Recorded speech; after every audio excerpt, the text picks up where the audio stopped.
Ah, je vous le dis, les gars, hein, déjà le titre de la vidéo, bizarre. Je ne voterai pas le budget de Michel Barnier qui est inacceptable, estime Gérald Darmanin.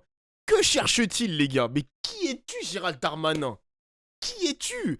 Je le répète, ces dernières prises de parole, tu te dis, mais il cherche le vote de qui? Qui va voter Darmanin? C'est qui le profil de personnes qui vont voter Darmanin? Qui sont ces profils? Des rebeux? Des rebeux riches? Des rebeux moyens?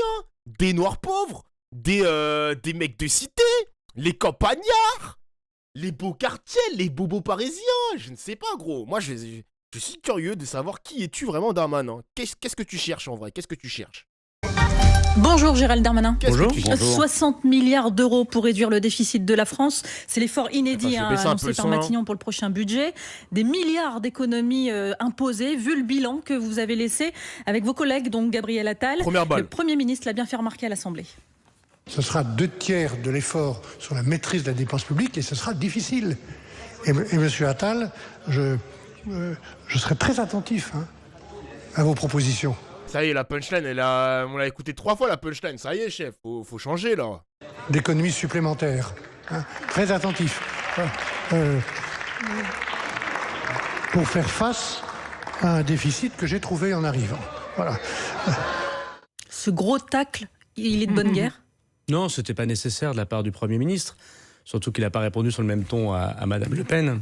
C'est dommage, parce que là, on est là pour construire ensemble. Il faut que ça marche, le gouvernement de Michel Barnier. Mais il faut que ça marche en se respectant. Et là, en l'occurrence, moi, vous connaissez des différences que j'ai pu avoir avec Gabriel Attal, mais il a été un Premier ministre courageux. Et en tant que ministre de l'Intérieur, je peux dire qu'il a fait des économies, il a annulé des crédits. Et puis surtout, il a fait des réformes. Et je regrette que le Premier ministre Michel Barnier, pour l'instant, ne les reprenne pas. Par exemple, la réforme de l'assurance chômage.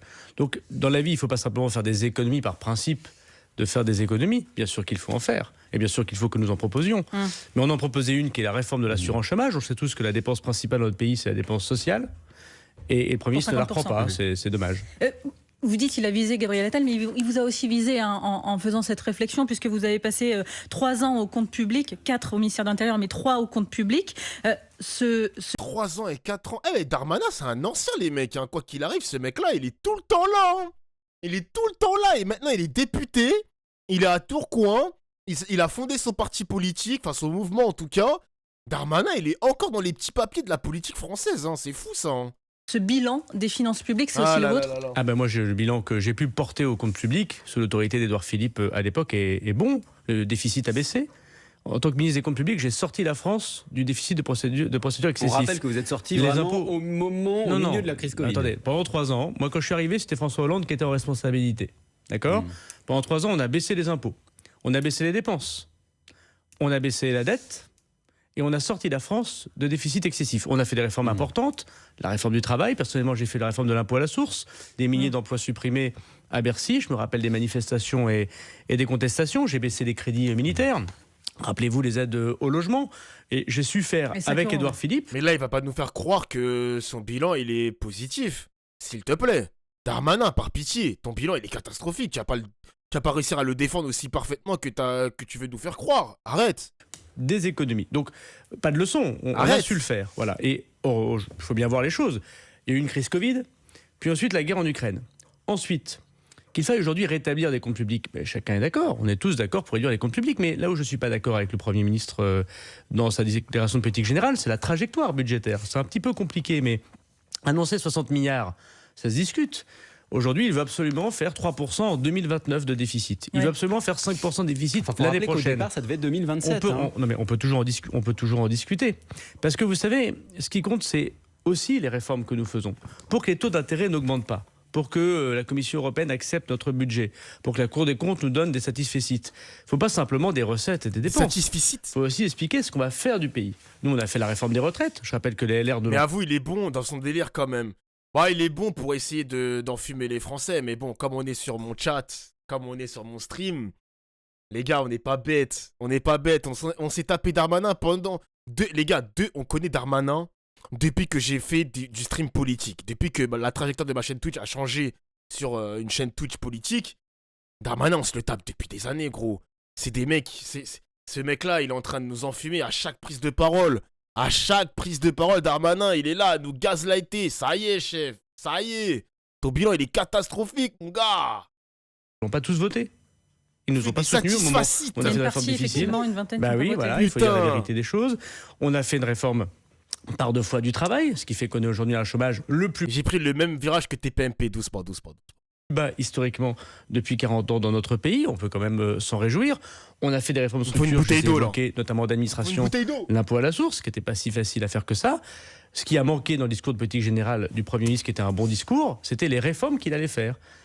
Il faut qu'il nous explique les réformes. Il dit qu'il veut travailler avec vous, avec les parlementaires. Il dit qu'il faut... Mais reprenons la réforme de l'assurance chômage. Non, alors l'assurance chômage, c'est intéressant parce qu'il y avait à votre place hier la nouvelle ministre qui va porter c'est justement ce dossier qui est issu de votre camp. Oui, mais d'abord, permettez de penser que le Parlement est libre. Et en l'occurrence, dans le Parlement, je suis libre. C'est-à-dire que moi, je me suis engagé dans les électeurs de Tourcoing et de ma circonscription, pas d'augmentation d'impôts. Je ne voterai aucune augmentation d'impôts. C'est-à-dire, attendez, parce que là, il y a 20 milliards qui sont prévus. Oui, mais je ne voterai pas d'augmentation d'impôts. Pour l'instant, le budget... Vous ne voterez pas le budget pour l'instant, le budget tel qu'il est annoncé me paraît inacceptable, en effet. Pourquoi ? Donc ça veut dire quoi ? Ça veut dire que vous êtes dans l'opposition ? Ça veut dire qu'on va avoir un débat parlementaire. Vous savez, le pouvoir est désormais au Parlement. Le gouvernement fait une proposition. Mais attends, mais ce mec-là, attends, moi, il y a un truc que je comprends pas, les mecs. Il est dans le groupe des macronistes. Il est dans le groupe Ensemble pour la République. Donc le groupe de Gabriel Attal. Là, si je comprends bien, c'est qu'est-ce qui va se passer ? On a des frondeurs au sein même des macronistes. Donc littéralement, il y a des mecs qui vont... Il y a des mecs. Parce que Macron, les macronistes sont peut-être main dans la main avec Michel Barnier. Il y a des mecs qui vont pas voter le budget, en fait. Darmanin, il fait cavalier seul, je comprends pas. Qu'est-ce qui se passe ? Les macronistes sont par définition des frondeurs. Bah non, littéralement non. Les frondeurs, à l'époque de François Hollande, les frondeurs, c'était des députés dans l'hémicycle qui étaient contre la politique de François Hollande. Et ils votaient contre à chaque fois qu'il y avait des propositions. Ça, c'était des frondeurs. Et là, durant le quinquennat de Macron, on n'en a pas eu des frondeurs. Et là, Darmanin, il s'oppose au budget. Ok, bon. C'est normal, et le Parlement va débattre. C'est pour ça qu'on a été élus. Bon, qu'est-ce qui se passe ? Il y a au moins 4 augmentations d'impôts. La première, c'est très important pour nous, parce que ça devient contraire à ce que nous avons fait depuis très longtemps, c'est la suppression des allègements de charges. Ça veut dire pour quoi ? Les entreprises. Ça veut dire quoi ? Ça veut dire une augmentation du coût du travail. C'est-à-dire que vous embauchez plus cher quelqu'un. Ça veut dire quoi ? Ça veut dire que c'est plus difficile d'embaucher quelqu'un. C'est-à-dire que pour la PME de Tourcoing, c'est plus facile d'embaucher quelqu'un qui attend d'être embauché. Ça veut dire que le chômage va réaugmenter si on continue une politique comme ça. C'est le contraire de ce qu'on a fait. Moi, je suis contre ça. Le deuxième sujet, et Macron, il en pense quoi ? C'était l'augmentation de l'impôt sur les sociétés.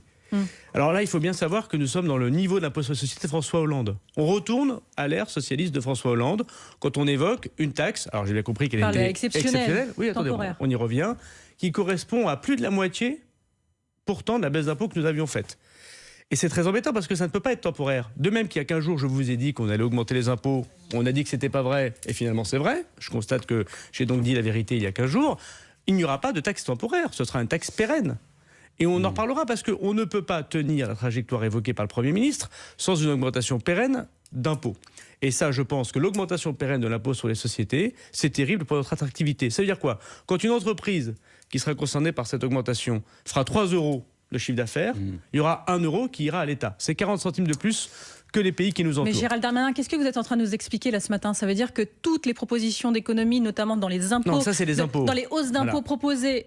Ce que vous êtes en train de nous dire ce matin, c'est que les hausses d'impôts proposées ce matin par Matignon, par le gouvernement, dont les ministres à Bercy sont les vôtres, ce sont les macronistes, c'est une mauvaise... vous n'allez pas les voter. Oui, je ne voterai pas d'augmentation d'impôts, c'est une mauvaise direction, c'est la direction François Hollande. Donc ça veut dire que si tous les macronistes députés votent le budget de Michel Barnier, mais pas Darmanin, on a peut-être potentiellement le premier frondeur, les gars. Bizarre. Ok, bon. Et par contre, là, il est un petit peu confus, Darmanin, parce que... Exactement, Bubutch. Mais toi, je te serre la main parce que c'est une très bonne passe. Je te serre la main. En fait, le mec, il est contre l'effort. Il est contre l'économie, il est contre l'austérité.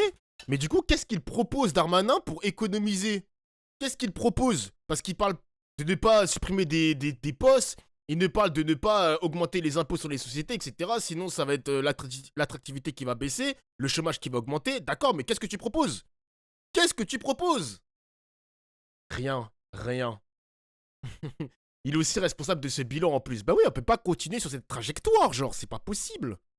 je préférais la direction Emmanuel Macron. Mais ça, c'est à titre personnel ou c'est tout votre groupe? Mais on en discutera. En tout cas, on est plusieurs à penser ça. En tout cas, on l'a dit. À côté de Gabriel Attal, qui est le patron du groupe. Attendez, je peux être libre. Ça vous dérange pas que je sois libre et réélu dans ma circonscription. Et je vous dis pourquoi les choses. Parce que on aurait un retour en arrière vers François Hollande là. Ça, c'est très. Par contre, je sais pas à quoi il joue, parce qu'il a ouvert son mouvement politique, Darmanin, mais il est toujours sous l'étiquette Ensemble pour la République du groupe de Gabriel Attal. Oh, bizarre. Inquiétant parce que ça va créer le chômage de demain. Moi, je n'ai rien contre le fait qu'on augmente, qu'on corrige des comportements égoïstes des capitalistes. La correction fiscale, j'ai toujours été favorable à ça. Je suis pour l'emploi. Mais la création d'impôts supplémentaires, c'est le chômage de demain. Ça va concerner le 0,3% pour des ménages. C'est ce que dit ce matin le ministre du Budget. Oui, mais il y a ceux qui gagnent 500 000 € à 200 enfants. Ne confondons pas. C'est pas de la justice fiscale, ça? Ne confondons pas. Une proposition d'impôt, j'ai bien compris qu'il y avait une forme de vouloir remettre une forme d'ISF pour les plus fortunés. On peut toujours en discuter, même là je ne suis pas très d'accord, puisque l'argent des plus riches, il doit aller dans l'économie, il ne doit pas aller dans les caisses publiques. Mais on peut toujours discuter des corrections fiscales. Après, il y a le tarif de l'électricité qui va augmenter. On l'avait même imaginé, nous, et c'était une mauvaise manière. Vous-même, vous l'avez annoncé. Et c'était une mauvaise manière. Il y a des suppressions d'allègements de charges, c'est-à-dire l'augmentation du coût de travail pour les entreprises. Ça, c'est du chômage en plus. Et l'impôt sur les sociétés, c'est du chômage en plus. Ce qui est important, c'est lutter pour l'emploi et pour que les gens travaillent dans de bonnes conditions avec du pouvoir d'achat. Pas d'avoir de l'idéologie fiscale. Parce que si vous augmentez les impôts, et que par ailleurs, vous décalez les retraites, et que par ailleurs, vous dépensez moins, vous allez casser la machine économique. Donc il est urgent désormais que nous voyions le projet de loi de finances que nous propose le gouvernement, et on va en discuter. Et en tant que parlementaire... Au point où on en est, Gérald Darmanin, on voit bien sur quoi vous n'êtes pas d'accord, sur ce budget. Il y a des points d'accord. Mais ça fait 7 ans qu'on ne fait pas d'impôts. Il y a des points d'accord ou pas? Mais bien sûr qu'il y a des points d'accord. Quand on fait des économies, on est tout à fait d'accord pour le faire. Ça veut dire que l'effort d'économie doit être encore plus important. Non, c'est-à-dire que d'abord, je ne dis pas qu'il faut faire 60 milliards cette année. On peut discuter de ce chiffre, ce que je vous disais. Discutons d'abord de la trajectoire. On a l'impression qu'on nous donne ça pour dire c'est comme ça puis c'est tout. Ben non, on a changé d'époque. Le Parlement va décider de la trajectoire. C'est pas forcément 60 milliards et puis c'est tout. C'est pas forcément 5% de déficit l'année prochaine. On a changé d'époque aussi parce que pour la première fois depuis très longtemps, la France emprunte plus cher que certains pays d'Europe du Sud, le Portugal, l'Espagne. Ça fait 7 ans qu'ils discutent, je te jure. Là, Darmanin, il veut essayer de nous trouver des solutions magiques alors qu'il était au pouvoir et il était même au compte public. Donc franchement, il est bien mignon, hein, mais... Je sais pas, franchement, il y a des mecs qui vont boire ses paroles, c'est ça qui me rend ouf. Darmanin, wesh. Les gars, Darmanin. Le mec, il était au pouvoir, dans le pouvoir macroniste, depuis des années, presque une décennie. Et là, je sais pas, j'ai l'impression qu'on va encore lui laisser sa chance. On va encore le laisser aux manettes pour peut-être 2027, 2032. On sait pas si... Peut-être qu'il va se présenter à la présidentielle, les mecs. Hein. Peut-être que ce mec-là sera encore ministre sous un autre gouvernement, on sait pas, hein, mais... Ah, c'est ouf quand même, hein. Faut vraiment que les Français se réveillent par rapport à ça. Hein. Réveillez-vous, bordel, réveillez-vous, wesh. Mais vous avez tout à fait raison. Quand j'étais ministre des Comptes publics, on empruntait même à taux négatif. On a fait barrage pour Darmanin, je te jure. D'un point de vue de ses ratios budgétaires. Mais ce n'est pas en augmentant les impôts que vous allez rétablir la confiance dans notre économie. Vous allez rétablir la confiance dans notre économie lorsque vous direz au marché, aux prêteurs, à Bruxelles, qu'on va faire des réformes. Quelles sont les réformes que propose Michel Barnier? Nous, on a fait la réforme des retraites. Elle était difficile. On avait proposé la réforme de l'assurance chômage. Elle était difficile. Je regrette qu'elle ne soit pas reprise. On a fait la réforme du Code du travail avec Mme Pénicaud. On a fait l'impôt à la source. On a multiplié les réformes. Parfois, la fiscalité écologique, ça a créé les gilets jaunes. C'est vrai que c'est difficile. Parfois, nous avons fait des erreurs. Mais au moins, nous étions le parti de la baisse des impôts, de la baisse du chômage et des réformes. Là, si on ne fait pas de réformes, nous allons être sur une pente douce, peut-être, difficile, parce que vous avez vu que déjà les retraités voient, contrairement à ce qu'on dit, la revalorisation va être décalée de 6 mois. Oui, moi je suis prêt à soutenir d'ailleurs ce genre de proposition. Je regrette que le Premier ministre ne l'ait pas dit en discours de politique générale et qu'on l'ait appris le lendemain, c'était pas une bonne politesse. Mais je suis prêt à soutenir ça parce qu'en effet, c'est les dépenses sociales qui sont les plus importantes dans notre pays. Mais ce que je veux vous dire, c'est que les LR, c'est quand même bizarre que les LR soient le premier parti qui veut désormais augmenter les impôts, décaler les retraites. Mais ça, ils disent que c'est à cause de vous. Vous avez laissé l'état des finances publiques. Monsieur Wauquiez, qui est désormais dans la même majorité que moi, et je m'en félicite, puisque ça fait 7 ans que je leur disais de nous rejoindre. Vous êtes dans la même majorité, parce que depuis tout à l'heure, on a du mal à comprendre si vous êtes vraiment ensemble, là. Écoutez, moi, ce que je veux vous dire, c'est que les LR, ça ne peut pas être le parti qui augmente les impôts. Et aujourd'hui, c'est le parti qui augmente les impôts. Et je le regrette. Donc, le budget sera présenté par le Premier ministre, et nous allons le discuter.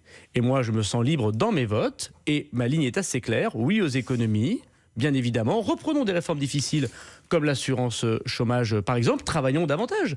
Remettons en cause les 35 heures. Ça, c'est une question intéressante. Comment on crée de la croissance? Comment on crée des cotisations? Comment on crée de la richesse? Attends, mais s'il veut remettre en cause les 35 heures, ça veut dire qu'il veut qu'on travaille plus, c'est ça? On va travailler plus? Non merci, hein. Ça ira, ça ira. Darmanin, tu veux qu'on soit encore plus longtemps à l'usine? Au lieu que je stream 3 heures par jour, tu veux que je stream 6 heures par jour? Darmanin, qui es-tu vraiment? Qui es-tu? En travaillant davantage. Ça, c'est une différence fondamentale que nous avons avec le nouveau Front populaire, avec la gauche. Et ça, il faut savoir le dire et le redire. Mais n'augmentons pas les impôts, nous allons créer du chômage supplémentaire. C'est vraiment un pur droitard. Bah oui, comme d'habitude, les mecs. Ce mec-là a été créé par Nicolas Sarkozy. Hein. Vraiment. Hein. Travailler plus pour être payé pareil, je te jure, putain. Aux auditeurs, hein, que sous la 5e République, ne pas voter le budget, c'est être dans l'opposition. Hein. Mais attendez, on connaît même pas encore ce budget. On le connaît même pas encore.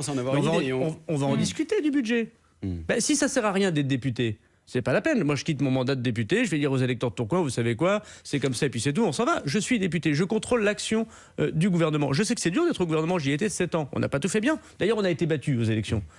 Quelques-uns ont été réélus, mais majoritairement, nous n'avons pas souhaité, les Français n'ont pas souhaité qu'on continue comme ça. Ce que je veux vous dire, c'est que la grande réussite du président de la République, et notre grande réussite, malgré tout le monde le sait, c'est la baisse du chômage. C'est incontestable.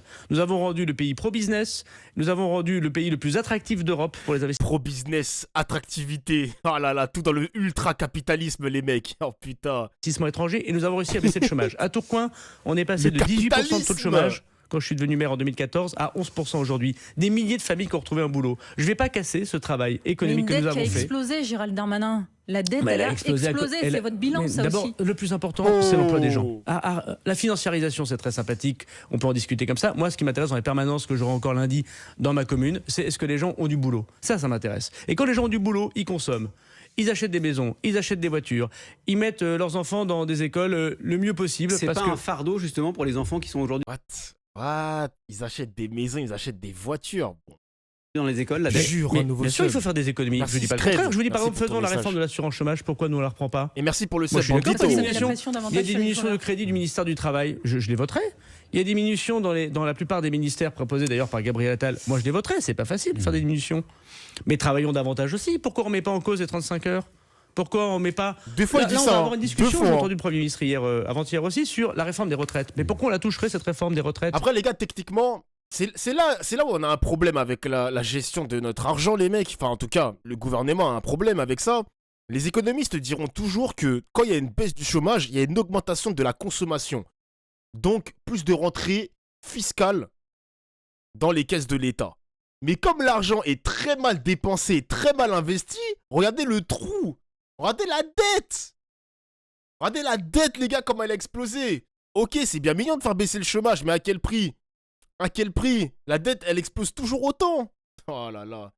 Mais là, il est grave libéral de malade, je suis choqué. Après, les mecs, soyez pas choqués de Darmanin, hein. Ok, on apprend à le connaître en tant que député, mais Darmanin, elle a toujours été libéral comme Emmanuel Macron et son gouvernement. Hein.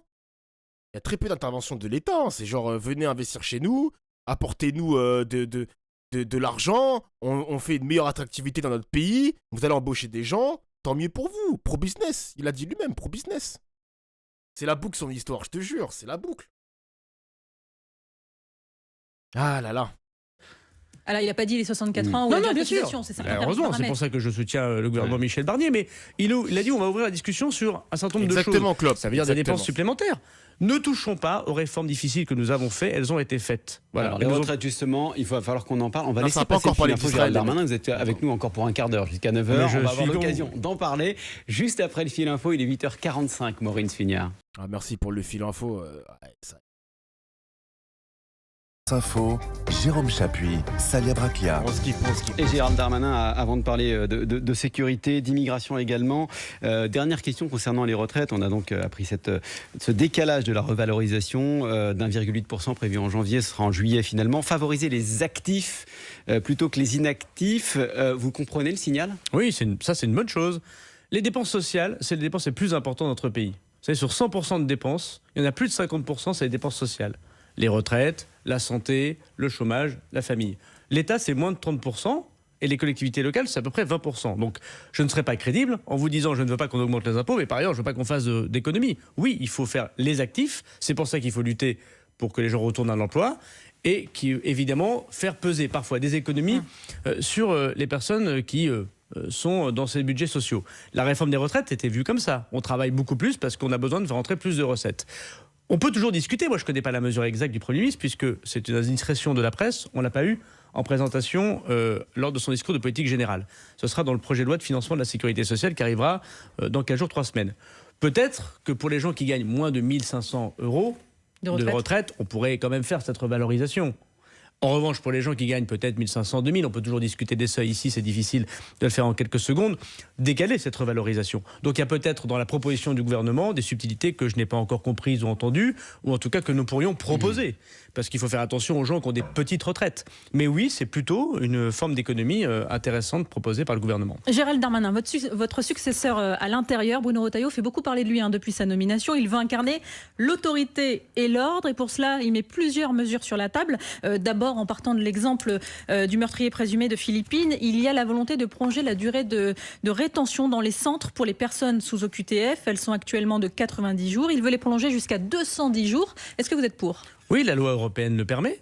La France est un pays qui ne va pas jusqu'au bout de la possibilité de mettre en rétention les personnes qui sont expulsables du territoire national. Ce qu'a dit hier Bruno Retailleau, si je l'ai bien compris, c'est nous le faisons déjà pour les terroristes. Il se trouve que j'étais le ministre qui l'a fait. C'est-à-dire que pour les gens qui sont accusés de terrorisme... Allez, bâtard. Mais il a rien compris à comment fonctionne l'économie. Il aligne juste des mots, on dirait ChatGPT. Ah, vous êtes sans pitié le chat, hein. Parandel, t'es sans pitié là, hein. T'es vraiment sans pitié. Terrorisme, nous pouvons aller jusqu'au bout de cette durée de rétention, parce que pendant qu'ils ne sont pas dehors, ils ne font pas d'actes terroristes, même si ce n'est pas une peine judiciaire, c'est le débat qu'on a avec la justice. Et il le propose pour les crimes sexuels. Je suis favorable à sa proposition. La généralisation pour l'ensemble des personnes qui ont un OQTF est plus discutable. Pourquoi ? Parce que plus vous mettrez du monde qui vont durer longtemps dans les centres de rétention, sachant qu'on a 1300 places. J'en ai rajouté 400, il faut augmenter le nombre de places. Il faut continuer à augmenter ce nombre de places. C'est ce qu'on avait prévu dans la loi de programmation du ministère de l'Intérieur et je suis très heureux que Bruno Retailleau continue. C'est plus discutable pour les autres parce que après le juge, vous le savez bien, c'est ce qui est arrivé dans l'ignoble affaire Philippines, considère que comme le ministère de l'Intérieur n'a pas beaucoup de chances de renvoyer dans son pays d'origine la personne de telle nationalité, il le fait libérer. Donc il faut, en même temps qu'on fera l'allongement de rétention, changer le jugement avec lequel le juge des libertés de la détention libère ou non cette personne. Donc là-dessus aussi, il y a des subtilités selon les cas. Mais je veux dire que Bruno Retailleau a raison de voir étendre aux crimes sexuels la rétention. C'est très compliqué ces dossiers parce que ça concerne l'intérieur, les préfets, la justice et aussi les relations avec les autres pays. Bruno Retailleau dit qu'il va dialoguer avec les pays d'origine parce que beaucoup refusent de délivrer les laissez-passer consulaires qui permettent d'expulser. Il a des chances d'y arriver ? Alors vous avez galéré. Vous avez essayé, vous ? Darmanin, il a galéré. Pourquoi ? Qu'est-ce que Bruno Retailleau fera de mieux et de plus que Darmanin, vu que ce monsieur a galéré ? Moi, je sais bien qu'on exécute des OQTF, il n'y a pas de problème. Qu'on les renvoie dans leur pays, il n'y a pas de problème. Mais bon, pour avoir les laissés-passer, il faut de la diplomatie, mon gars. Il faut beaucoup discuter, hein. Oui, ça fait, je pense, plus de 30 ans que tout le monde galère, et je pense que tous les pays autour de nous galèrent. D'ailleurs, même si nous sommes un taux très bas d'exécution des OQTF, 7-8%. non, on est autour de 20%, mais en tout cas c'est très bas. On va pas chipoter. Évidemment, il y a beaucoup mieux à faire. Nous sommes le pays européen qui arrivons malgré tout à en expulser le plus. C'est-à-dire que l'Allemagne, l'Italie, la Grande-Bretagne, l'Espagne, tout le monde a les mêmes problèmes. Bon. Et donc, lui, il veut mettre la pression sur les pays d'origine. Comment on fait ? Donc c'est très dur d'être ministre de l'Intérieur. Donc d'abord, je voudrais dire à Bruno Retailleau qu'il a mon soutien. Parce que je connais la difficulté du job. Et que je ne vais pas, au bout de 4 ans, vous dire il faut faire plus blanc que blanc. Donc il a raison d'essayer. Non, mais vous qui vouliez aller au Quai d'Orsay, au ministère des Affaires étrangères, vous auriez fait, J'avoue que le 20%, je me suis pas assez arrêté dessus. Il dit un chiffre faux et on dit on va pas chipoter MDR. Mais Darmanin, c'est vraiment un malade, hein. Ce mec-là est fou, les mecs. C'est dinguerie. Et travailler là-dessus, évidemment. Fake news. Et en plus, on va pas chipoter, hein. Bah non, c'est 7%, c'est pas 20%, imbécile. Vous avez raison, le ministre de l'Intérieur, il a 3 clés. Une première, c'est Bercy, il faut qu'il ait de l'argent pour construire des centres de rétention, pour avoir des agents dans les préfectures. Donc il faut qu'il se batte pour son budget. Moi, je l'aiderai à se battre pour son budget. Le deuxième, c'est la justice. Parce qu'on voit bien que quand la chaîne pénale n'est pas efficace, lorsqu'il n'y a pas assez de fermeté de la part du monde de la justice, lorsque les juges des libertés de la détention libèrent les personnes, le ministre de l'Intérieur, il peut faire ce qu'il veut avec ses policiers. c'est handicapant. Et puis troisièmement, c'est évidemment le Quai d'Orsay, le ministère des Affaires étrangères, puisque l'immigration doit être le numéro 1 de nos discussions avec un certain nombre de pays, notamment du Maghreb. Alors ensuite, là où j'ai peut-être une légère différence avec Bruno Retailleau, c'est que je ne pense pas que ce soit en étant hostile aux pays d'origine, par exemple l'Algérie ou le Maroc. Il est hostile là ? Il a évoqué la remise en cause du traité franco-algérien comme le Premier ministre. Je sais que c'est une question très importante. Comme Édouard Philippe, d'ailleurs. On peut discuter, oui, mais j'avais montré avec Édouard une petite différence sur ce point. Je pense qu'on risque de braquer nos amis algériens, nos amis marocains, nos amis tunisiens. Et quand vous êtes ministre, vous n'êtes plus dans le discours, vous êtes dans le faire. Et tous les jours, vous devez faire partir des personnes dans ces pays d'origine. S'ils vous bloquent les départs, si vous disent, écoutez, ce que dit le ministre de l'Intérieur, c'est inacceptable, en fait, vous ne protégez pas la sécurité des Français. Donc quand il dit, Bruno Retailleau, il faut agir sur les visas, il faut agir sur l'aide au développement, il faut agir sur les droits de douane, il met trop la pression là. Non, il a raison de le faire. Simplement, comme toute chose, il faut faire peut-être les choses parfois discrètement et pas toujours médiatiquement, parce que médiatiquement, vous mettez dans les buts le pays d'origine qui va, lui, à une opinion publique qui va se braquer. Et il parle trop Non, je ne dis pas ça. Et c'est normal, il est ministre de l'Intérieur, il parle le français, et il a raison de le faire. Mais prenons un exemple très concret, les visas. Moins de visas parce que moins de laissez-passer consulaires. Ça paraît de bon sens, on l'a fait. On l'a fait, est-ce que ça a marché ? Non, ça n'a pas marché. Pourquoi ? Parce que quand l'Algérie ou le Maroc, vous leur donnez pas de visa parce qu'ils vous donnent pas laissez-passer consulaires, ils passent par l'Espagne ou ils passent par l'Italie, et comme on est dans une convention Schengen, les Algériens ou les Marocains passent par l'Espagne, et après, comme Schengen c'est la libre circulation, ils viennent en France. Donc vous allez vous fâcher avec l'Algérie, peut-être perdre des contrats économiques, peut-être avoir moins d'informations sur les questions terroristes, sur les questions d'islam et de relations, parce que nous avons de très bonnes relations avec l'Algérie, notamment la Grande Mosquée de Paris, pour essayer de pouvoir lutter contre un islam politique. Et en même temps, vous aurez toujours la même immigration puisqu'ils passeront par l'Espagne ou par l'Italie. Donc il y a des solutions et moi je suis... il est sur un terrain glissant là, monsieur Darmanin là. C'est très glissant là, chef. Qu'est-ce qui se passe là? Raccourci Mario Kart. Qu'est-ce qu'il raconte? Il est en train de se perdre dans son discours. Hein. J'ai l'impression qu'il veut pas froisser l'Algérie. Il dit à Retailleau, attention à ne pas froisser les responsables algériens, marocains, tunisiens, blablabla. Mais là, son récit, il est fouillis, genre. Il est très fouillis. C'est Darmanin, quoi. C'est Darmanin. Je suis d'accord sur l'aide au développement. Je pense que la proposition de Bruno Retailleau sur l'aide au développement est sans doute la meilleure. On ne peut pas avoir des pays que nous aidons avec du développement par le ministère des Affaires étrangères, par l'AFD, l'Agence France Développement, et par ailleurs, qui nous disent non lorsqu'on leur demande des laissez-passer consulaires. Donc il y avait dans la loi immigration une sorte de conditionnement de l'aide au développement par rapport à la politique migratoire. Je pense que Bruno Retailleau devrait le reprendre et je le soutiendrai. Toujours sur l'immigration, en ce qui concerne Mayotte en particulier, Bruno Retailleau est plus direct aussi. Il annonce des vols groupés pour reconduire les immigrés de Mayotte originaires de la République démocratique du Congo. Mais il a raison, on l'a déjà fait. En fait, ça se fait souvent. Et donc, je suis heureux qu'il continue cela, puisque en fait, c'est la politique du charter. Non, mais c'est pas du charter. C'est des avions qui repartent avec des personnes qui n'ont rien à voir sur le territoire national, parce que Mayotte, c'est la France. Donc, il a raison, Bruno Retailleau, mais ça se fait déjà. À Mayotte, la situation, c'est à la fois des personnes qui viennent des Comores, donc ils ne sont pas concernés par ce que dit Bruno Retailleau, et c'est l'essentiel de l'immigration irrégulière. Bon, et ensuite, il y a des gens qui viennent de l'Afrique des Grands Lacs. La difficulté de l'Afrique des Grands Lacs, c'est que les gens viennent demander l'asile à Mayotte. Et vous ne pouvez pas renvoyer des demandeurs d'asile par charter en République démocratique du Congo. Il faut d'abord leur dire non. Oui.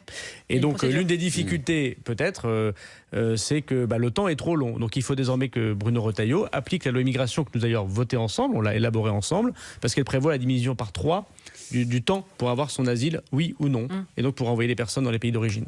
Quand vous avez dit que quand on est ministre de l'Intérieur, il ne faut pas être ministre des policiers, mais ministre de la police et des Français. C'est le contraire. J'ai dit qu'il ne fait pas être le ministre de la police, mais il fait le ministre des policiers. Oui. Bien, alors allons-y. Est-ce que quand Bruno Retailleau dit qu'il veut instaurer la présomption d'innocence pour les policiers, il est surtout ministre des policiers ? De la police. Mais je ne comprends pas, moi, trop ce débat. Il y a une présomption d'innocence aujourd'hui pour les policiers et les gendarmes. Je ne pense pas qu'il faille revenir là-dessus. En revanche, il faut revenir sur le fait qu'un policier ou un gendarme soit mis en garde à vue.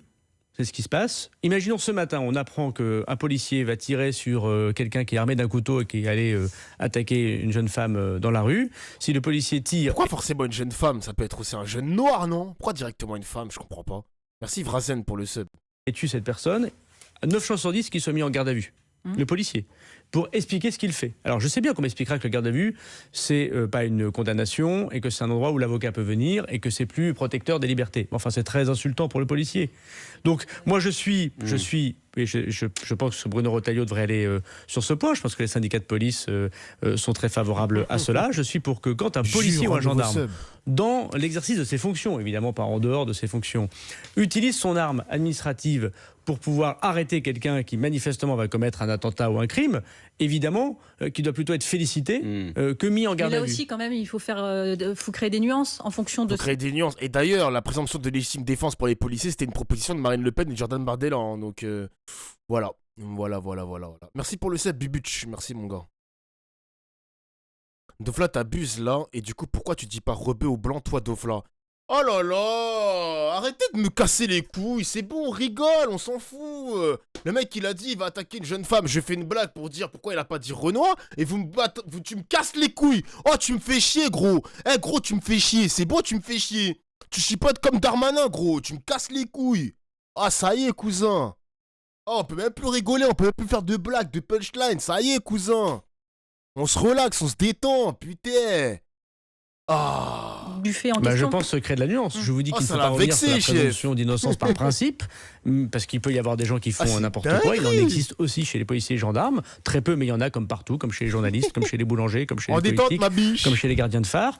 Mais il faut éviter la garde à vue, il faut empêcher la garde à vue ou la détention provisoire du policier ou du gendarme. Oui, ça c'est vrai ça. Tu tues quelqu'un, tu vas en garde à vue, ça paraît la moindre des choses. En plus, Joe, je précise juste quelque chose. Hein. Moi, je pense, peut-être que je me trompe, hein, je suis pas allé vérifier. Mais je pense que les gardes à vue de policiers, je pense pas que c'est une cellule de 6 mètres carrés avec un lit en bois ou en métal ou je ne sais pas quoi. Hein. Je pense que la garde à vue, elle est un petit peu plus apaisée, quoi. Je me trompe peut-être, hein. Je sais pas, les gars. Hein. Je sais pas, hein. C'est la détente. Moi, je pense que c'est la détente, les gardes à vue pour policiers, hein. Je pense. Et que son travail. Je pense qu'on le doit aux hommes de loi. Vous savez, c'est ce que j'ai fait à Rouen quand ce jeune policier a tué celui qui mettait feu à la synagogue de Rouen. Je suis allé le jour même à Rouen et je l'ai décoré devant le procureur de la République pour bien montrer que pour moi, pour nous, l'important c'était que le policier fasse son travail et pas qu'il s'explique de son travail. Gérald Darmanin, populaire, c'est le nom de votre mouvement de réflexion. Pourquoi c'est en quittant le pouvoir que vous vous rendez compte que vous étiez déconnecté, que vous avez oublié les classes populaires ? Alors moi personnellement je ne pense pas les avoir oubliés, ils m'ont réélu dans ma circonscription que chacun connaît très, très populaire justement, mais d'abord on a perdu les élections. Bon, quand on a perdu 2 élections, les européennes puis les législatives, on ne peut pas faire comme si rien ne s'était passé puis que juste notre bilan était formidable, parce que là les Français vont nous regarder en disant ils n'ont pas compris ces gens. Bon, donc c'est normal que quand on a perdu, on réfléchisse pourquoi on a perdu. C'est ça. Est-ce qu'on a des bonnes réponses après? Ça, c'est une autre question. Donc, c'est normal que quand on n'est plus au pouvoir, on essaie d'expliquer pourquoi nous avons perdu. Et deuxièmement, quand vous êtes ministre, moi j'ai eu l'immense honneur d'être ministre du budget, vous l'avez dit, puis de l'Intérieur, vous n'avez pas forcément le temps d'être dans la réflexion.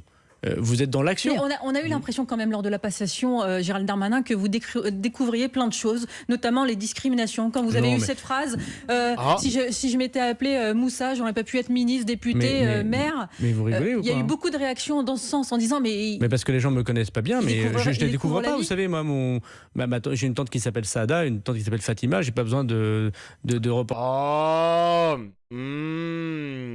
Oh là là, la carte du prénom rebeu. La carte. Reportage à la télévision pour savoir qu'il peut y avoir des discriminations. J'ai été maire de Tourcoing. C'est une ville qui a un des taux de pauvreté les plus importants.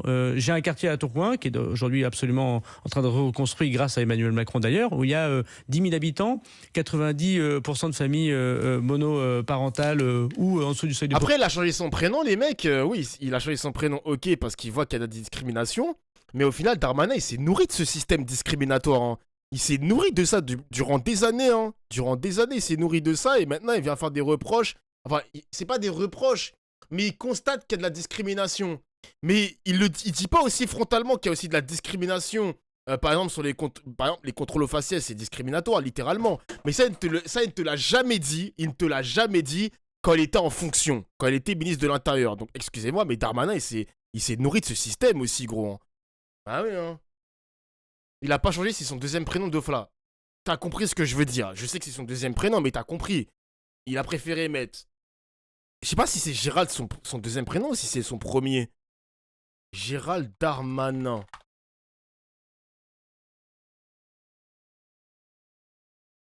Gérald Moussa. Ah, mais d'accord, peut-être qu'il a invisibilisé son deuxième prénom aussi. Hein.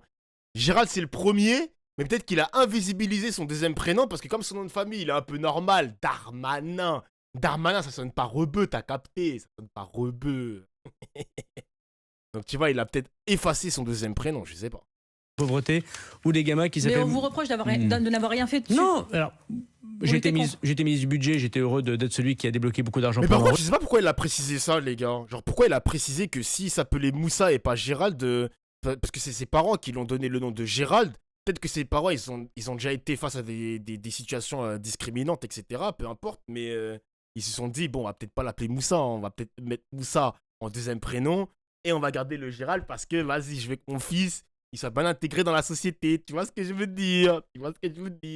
Mais faut pas oublier que Darmanin, il s'est nourri de ce système, les mecs. Hein, désolé, mais ces paroles-là, ma tante, c'est Fatima, nanani, je sais qu'il y a de la discrimination. Bah, frérot, fallait le dénoncer aussi quand t'étais ministre. Hein. En plus, dans la corporation, dans la police, il y a aussi de la discrimination au sein même de la police et aussi en dehors avec les contrôles aux faciès. Donc, oui, Darmanin, ça marche pas. Genre, ça marche pas. Ça marche pas. Rue, j'étais ministre de l'Intérieur, j'étais heureux d'être celui qui a fait des classes de prépa intégrées pour les enfants issus des quartiers défavorisés, mais oui, on n'a pas tout bien fait. En tout cas, l'assignation à résidence qu'évoquait le président de la République, oui, on n'a pas été bon. Et j'ai le droit de dire qu'au pouvoir, on n'a pas été bon. Et personnellement, je me mets également dans ce bilan. Mais je n'accepte pas l'insulte qui consiste à penser que j'aurais une vie... C'est vrai qu'il a dit ça après avoir accusé Benzema, hein, parce que c'est aussi une forme de discrimination par rapport à la religion, etc. Benzema, il a dit qu'il va prouver que Benzema est un proche des frères musulmans. Il ne l'a jamais prouvé, les mecs. Darmanin ne l'a jamais prouvé et personne n'a attrapé sa veste par rapport à ça. Hein. Personne. Personne, gros. Aucun journaliste l'a relancé par rapport à ça, il l'a même pas prouvé, genre. On attend toujours, exactement. C'est grave, hein. C'est grave, gros. Parallèle des Français. Je suis issu d'une famille populaire, j'habite Tourcoing. Il a un procès, il me semble. Je suis issu d'une famille d'immigration. On peut à la fois aimer profondément la République comme moi. Alors, juste pour une parenthèse, hein, Benzema a porté plainte par rapport à ça et je crois qu'il y a eu un non-lieu. Je crois qu'il y a eu un non-lieu par rapport à ça, les mecs, je crois. L'affaire a été abandonnée. Mais l'ordre ou la sécurité, soutenir des actions fermes comme le ministre de l'Intérieur aujourd'hui, et en même temps dire qu'il y a un problème énorme de discrimination dans notre pays, bien sûr. Pour Mohamed, c'est plus compliqué. Et il y a des exceptions, mais ce serait vraiment faux cul pour les commentateurs et politiques de ne pas voir que c'est plus compliqué. Merci d'avoir été avec nous. Merci à vous. Darmanin. Ah, Darmanin, C'est pas drôle. il a une drôle de manière de faire de la politique, hein. Genre, dans les mots, dans les verbes, dans le vocabulaire, genre chipoter, faux cul. Putain, les mots sont forts quand même.